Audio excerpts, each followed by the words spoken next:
My first real big boy job was working for a large global conglomerate and inside of a business unit that was inside of a big division. I just left the Army, so I'd come from a pretty disciplined structure and started at work and found out that it was a relatively disciplined structure. In other words, you knew who the boss was and you knew who the boss's boss was, and you assumed that the boss's boss also had a boss. And as long as you showed up to work, did your job, and went home without having an injury, it all was good. After several months, though, I started realizing that inside the company, particularly my business units, political fiefdoms were starting to get created. And I saw people working around others. Our business unit inside this division was not doing very well. In fact, we were not making money. After 2 years working there, there was a change in leadership at the top, the CEO of this business unit. I didn't think too much about it because I never met the CEO of our business. The following week after the announcement, this new guy shows up. I'll never forget it. He was in a 3-piece suit and wingtip shoes. We were a blue collar company, so there was no wingtips on our work boots. He asked to meet with all of the employees. So the only place we could meet was on the loading dock, big enough for everybody, a couple hundred of us. And he had some nice words to say. It was about a 15-minute meeting. And then he singled out the managers and a few supervisors to meet with him. And we went upstairs in this dusty warehouse where we stored things, just a few of us, or maybe 15 or 20, to meet with us. The guy takes his coat off. I don't know why I remember the shoes. His shoes are very shiny, but they got dusty pretty quick upstairs in this loft of the warehouse. And he started asking questions, a lot of questions. And he was engaging every one of us. I was impressed. I knew right then that something was different. Again, I never met the other CEO, and here this new guy's coming in, and he's asking me for my opinion on what's working, what's not working. Well, that was a great meeting. I later came to find out that he toured all of our facilities around the country, did the same thing. He also went and met with our customers, and he asked our customers lots of questions. He then met with our suppliers, our key suppliers. He spent months just walking around, talking to people and listening. That made a huge impression on me. Several months later, I was invited to participate in an off-site 1-week-long workshop. I had no idea what we were going to do, but it was a free trip for me to go to California. Never been to California, so I was excited about that.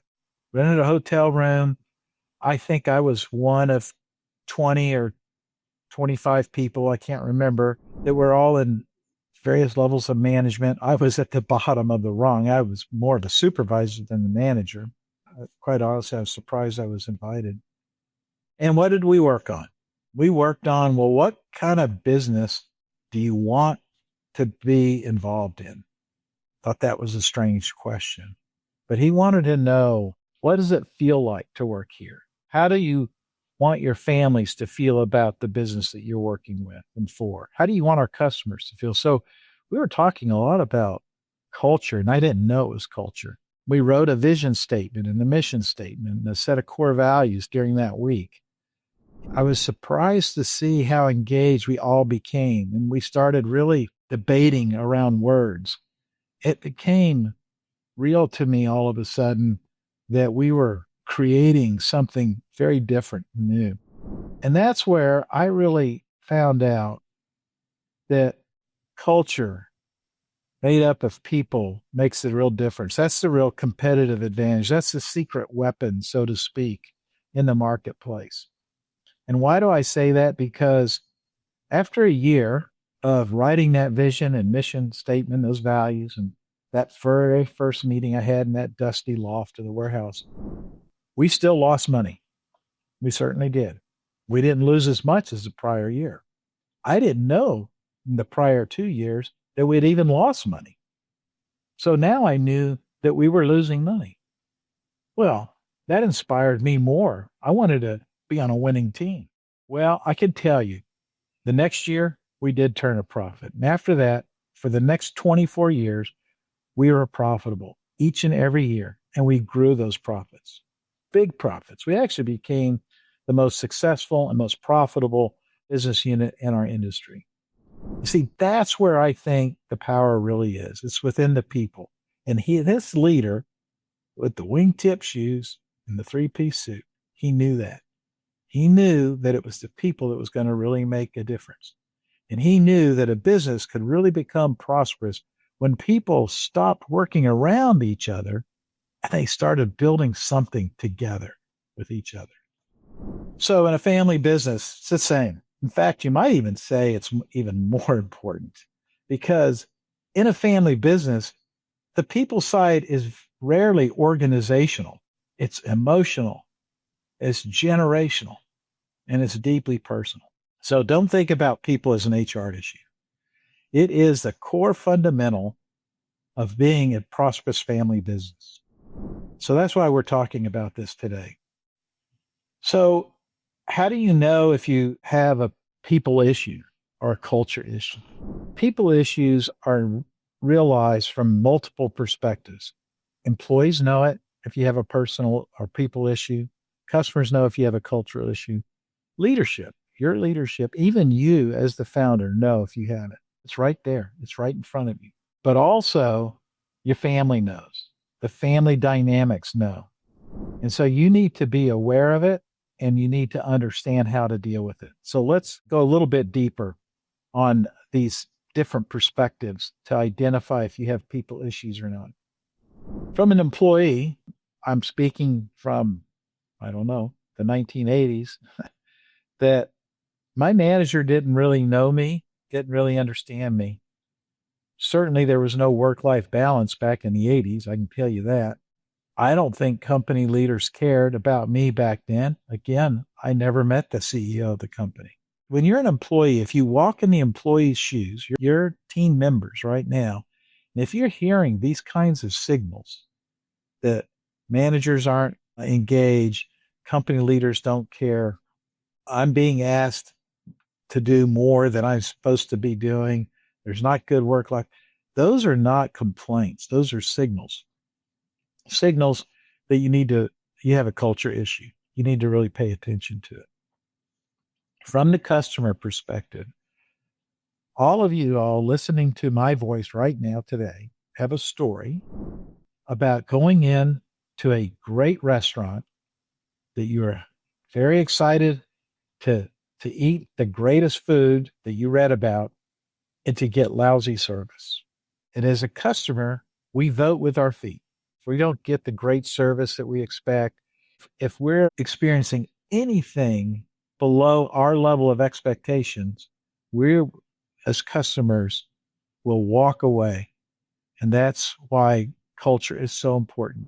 And so your people that are interfacing with your clients are so important, but everybody else, even the receptionist or the bookkeeping office, that may not interact with clients and customers on a daily basis, they're critically important because if that customer feels like processes or quality are not being attended to, they will walk away. From a leadership perspective, you can instantly tell if you've got a people issue when you see leaders continuously arguing and maybe even bickering over unimportant things.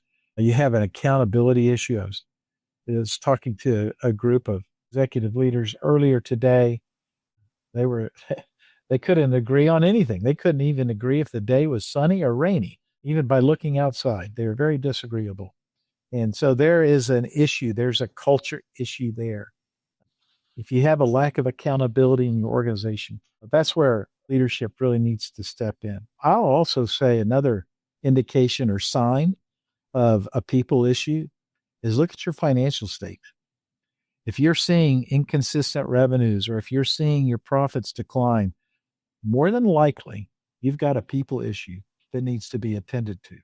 Now, for all of us in family businesses, we've got it a little extra hard. Think about it.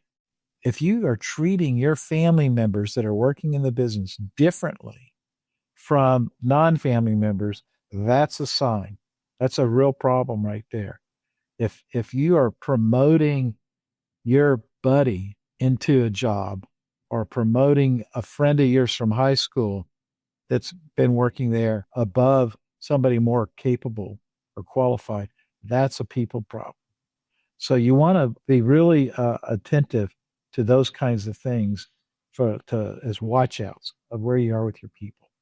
So you got to strengthen your people side of your business. I mean, I think those signs are clear.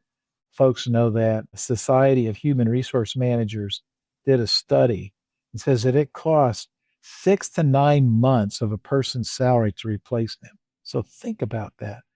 Half a year of salary. So if you're hiring somebody for $100,000, that's going to cost you $50,000 to $60,000 to replace that person. Plus, you got to pay the recruiting fees, which is typically another 30% of an annual salary. It's almost costing you a whole person to replace that person. And we're not counting all the training costs that you put in. It's expensive if you don't have the right people engaged around the right mission and the right values and the right vision, and if you don't really develop your people. So what do you have to do? So it's one thing, we've identified the problems. You may be thinking some of these signs are familiar to you. Well, let's talk about what we recommend to our clients on how to take action. There's 6 or 7 things that we like to really guide our clients on. Is number one is let them know it's okay to invest in leadership. Again, because if you don't invest in leadership, you're going to pay the price at the end. Remember those Society of Human Resource Managers studies. It's going to cost you a lot of money.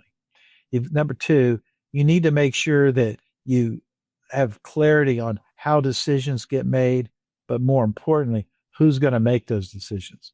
So decision ownership.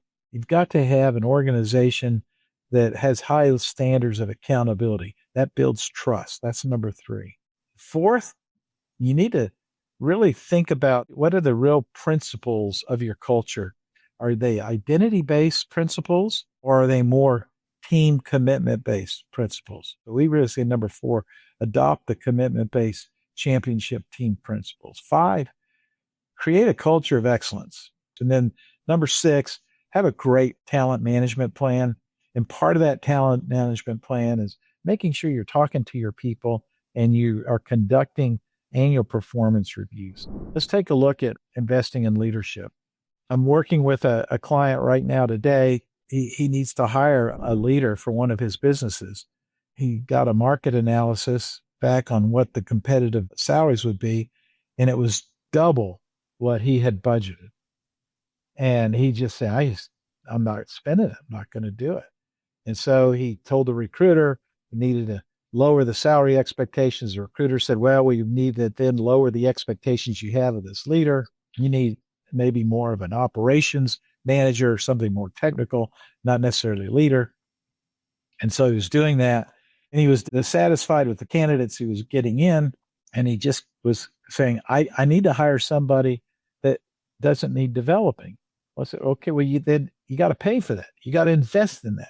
If you're in a business that's growing and scaling, you really want to upgrade your leadership team. What I mean by that is upgrade the leader's experience. If you're a $30 million a year revenue business and you have aspirations to grow to a $50 million business in the next 5 years, then look for a leader who's done that. Maybe done that in your industry or related industry, but they have a track record of growing their business, doubling their business over a 5 to 7 year period. And I'd also be looking for a leader maybe from a $100 or $200 million company. They can bring in some good best practices. So those are some things that you want to look at when you're investing in leaders. But you have to continue to developing leaders. I don't think that there's really any natural born leaders. There may be. Leadership is something that's learned and acquired over different experiences and time. One of the things that we talk about is this notion of leadershiping. That's a terminology we use at Ferguson Alliance, where we've actually turn this into an action or a verb as opposed to a noun, like a position. So leadershiping is where you're bringing the future to the present. And they do that through making sure that the organization is aligned, and they get that alignment through their policies and their process, the organization structure. They understand how to do that. They have a good command of how to compensate and incentivize employees.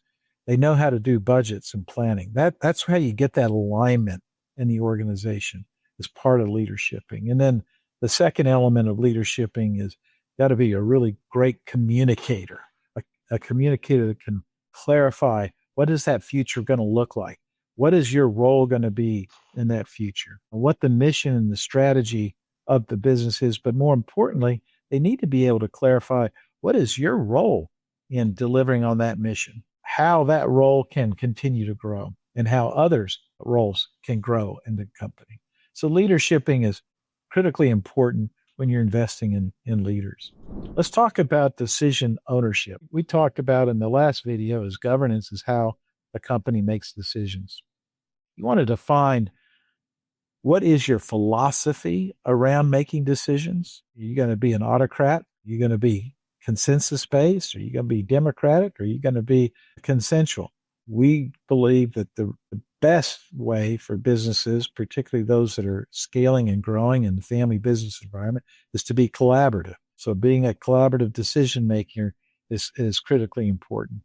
And then deciding who owns what decisions, that becomes important. You know, when I became CEO of that business that I started back in the 80s, we had over 4,500 employees.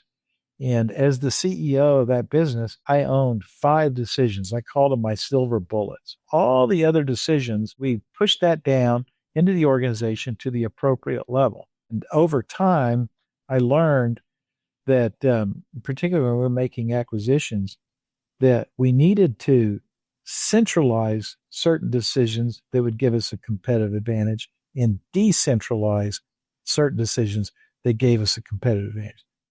Sometimes we'll make an acquisition with a new product, a different product line than we had, or in a different part of the country. Well, whatever's going to give that competitive advantage in that specific area, that region, geographic region, or that product line, we want those decisions made there at the local level, not back at headquarters where we know nothing about that product line or service, or we don't know about that geographic area. So that's what I'm talking about, defining who owns what decisions. And then you also need to identify how you're going to escalate the decision-making process and building in that communication structure so you can move rapidly in this world. And it's changing so fast. So decision ownership is critically important. Now, if you're going to decentralize your decision-making, in other words, you're going to put decision-making at the level that's most appropriate, you need to have a high level of trust in an organization. So that's our third element that we talked about around building a strong culture with your people. Trust goes hand in glove with accountability. There is no way you can have trust without accountability. And so when you think about trust, it comes in 3 elements, we'll call it: people, process, and purpose. So you have a high level of trust in your organization when leaders are vulnerable. What I mean by that is a leader can stand up in front of the team and say, I made a mistake. Here's what I'm doing to fix it. Or vulnerable enough to say, I didn't think about that idea. That's a great idea. Let's give that one a go. You see, that's authentic. It's real. It's vulnerable. And being open to other ideas. Process is very important. It needs to be a process communication that's transparent, that entitles people or provides people an avenue to be heard. I think communication processes so many times from a leadership perspective tend to be one way. Well, it needs to be 2-way. You know the old adage, right? The good Lord gave us 1 mouth and 2 ears. Well, so that means we should be listening twice as much as we're speaking. And then the last element of having a high trust organization is purpose. And that purpose needs to be shared. It needs to be part of everybody. It can't just be a written slogan on the wall. And people need to have the freedom to expand on that purpose and innovate around that purpose. So trust is very important. And as I said, that leads us to accountability. And accountability starts at the top. We all know that. But I can't tell you how many times I have been in an organization as an employee or have been advising and coaching organizations as an advisor where I can see the leader or founder of that business talk about, we're going to start these meetings on time. And yet the last person to show up to the meeting is the founder. How are you going to build any kind of accountability with that? I want you to reply to my emails within 24 hours. And yet the founder or the owner or the manager doesn't do the same. Those kinds of inability to be disciplined and accountable to our promises destroy trust. See, trust requires leaders to be consistent, and it requires leaders to have a sense of reliability amongst the organization. And that will continue to develop. It'll be like a flywheel. If the leader sets the standard of accountability, then the employees will follow. Conversely, if the leader sets the standard of not being accountable, not showing up to meetings, not honoring promises, then that will continue throughout the organization. So trust and accountability, critically important. One of the things that we do with our clients is we do an assessment to try to identify what is the basis of your culture. Are you an identity-based organization? Are you a commitment-based organization?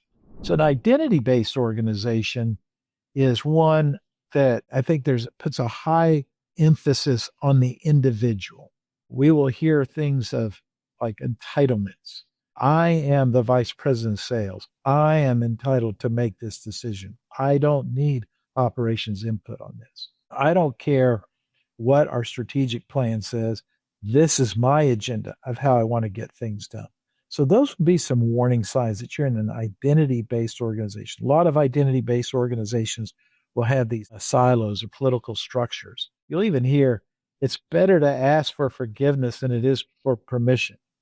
Well, you're just sidestepping the tough issues. You're not wanting to go confront that. So those are things that we see prevalent in identity-based organizations. Now let's look at the flip side. And of course, this is the side that we promote, and that's commitment-based team.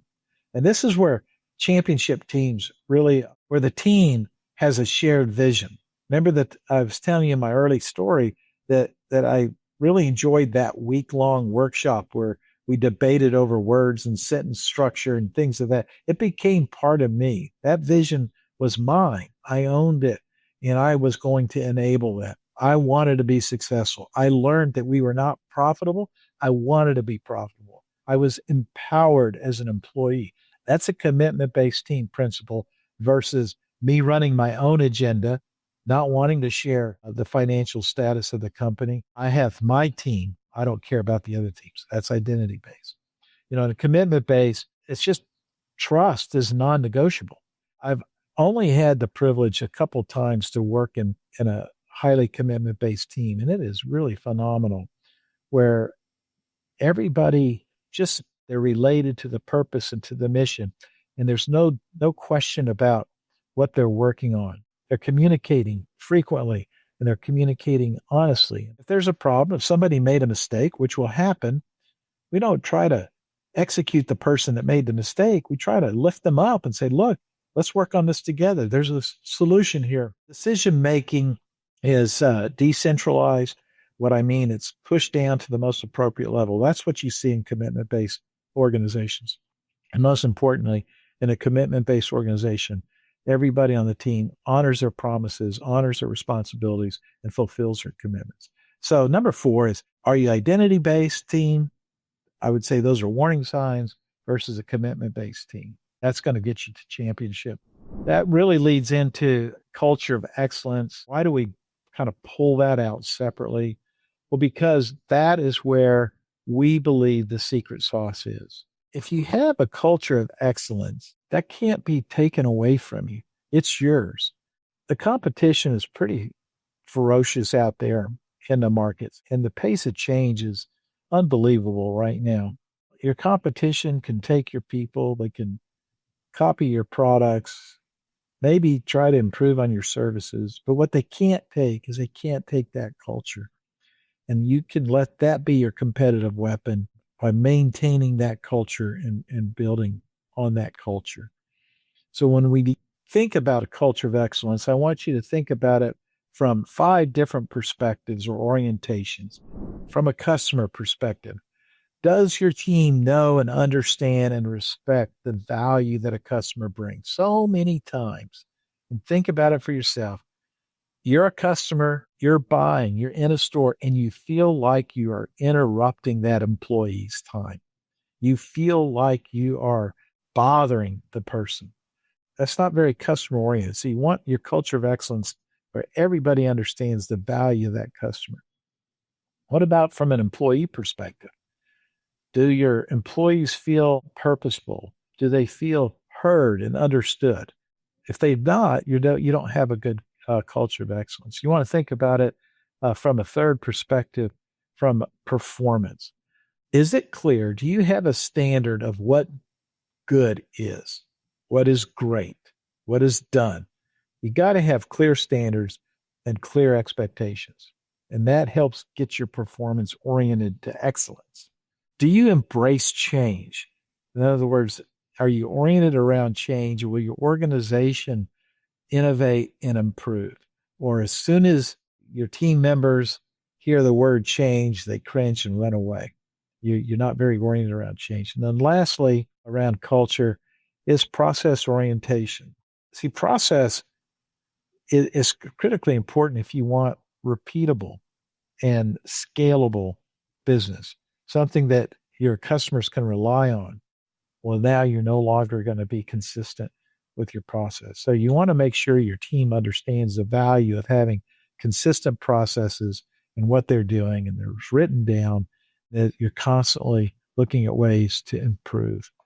Customer, employee, performance, change, and process orientations. Those are the five orientations, having a great, wonderful culture of excellence. Now, number six, we talk about a talent management plan. What does that really make up of? Well, there's four elements of talent management plan. First is recruiting. Are you recruiting the right people? Are you really clear on what the job profile is, the behavioral expectations, and are you attracting the right candidates? Or are you just settling? Performance management would be the second element of a good talent management plan. You want to be able to let your employees develop and let them get outside training, and as well as your internal training, I think is critically important. And having these talent goals for developing their leadership or their management skills and acumen. That gets us into our third one under learning and developing. And then the last element is compensation. Does your compensation align well with the job roles and the expectations? And does it also align well with the overall company's vision? So recruitment, performance management, learning and developing, and a good compensation strategy, that will give you a very robust talent management plan. Part of that talent management plan, and it's inside of performance management, is the annual review process. So we call that out as number 7, but you could argue it's part of our 6th one, but we call it out purposely because many of our clients don't do this.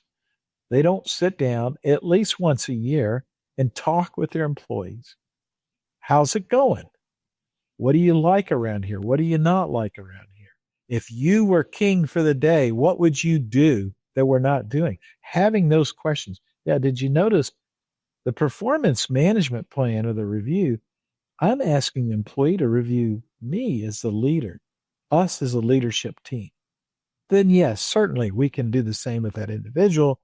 How's your job going? How do you like your job? What would you do differently? Make your job better or easier? And then let me give you some feedback on what I see you doing very, very well. And I'd like to see more of, where I see some areas that if you could just modify your work behavior just in this manner a little bit, you're going to get better performance. And then finally, I need you to stop doing these things or start doing some things. So I think having an honest, heartfelt, responsible conversation with your employees at least once a year, if not a couple of times a year, will get you strong talent and will build on that culture of excellence. You can tell I'm very passionate about people in the organization. It's kind of cliche-ish. We know that we hear all the time, people are our biggest asset. Your business is your people.